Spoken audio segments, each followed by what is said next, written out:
ختم نبوت اور ناموس رسالت کا جب معاملہ آ جائے اور مسئلہ آ جائے، وہاں پر ابوبکر صدیق جیسا بندہ جو بڑا نرم مزاج نرم طبیعت کا آدمی ہے، ٹلیاں ٹلیاں گلاں تے مشہور نے، رون دے مشہور نے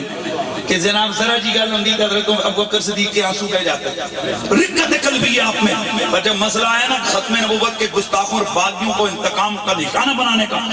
ان سے انتقام لینے کا،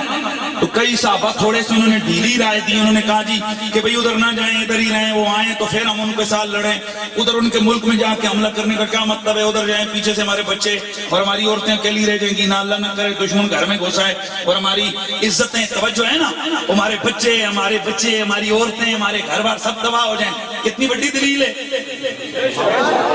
کتنی بڑی دلیل ہے کہ یار گھر خالی کر کے تم ان کے ملک میں جاؤ، پیچھے سے دوسری دشمن طاقت آ کر تمہارے گھروں پہ حملہ کر کے بچوں کو یتیم بچے یا بچوں کو اٹھا کے لے جائے غلام بنا لے، عورتوں کو تمہاری اچک کے لے جائے لوڑیاں بنا لے، یا ان کی عزتوں کو پامال کر دے، لہٰذا یہی بیٹھ کے انتظار کرے، حملہ آئے گا تو دیکھیں گے۔ حضرت ابوبکر صدیق پہ جب فیصلہ آیا، وہ نرم طبیعت والا بندہ پتہ ہے فیصلہ کیا کرتا ہے؟ آپ فرماتے ہیں جس نے یہ کہا ہے کہ عورتوں اور بچوں کا مسئلہ خدا کی عزت کی قسم ہے، اگر بھیڑیے اور درندے آئیں ہماری عورتوں کی بھوٹیاں نوچ کے لے جائیں،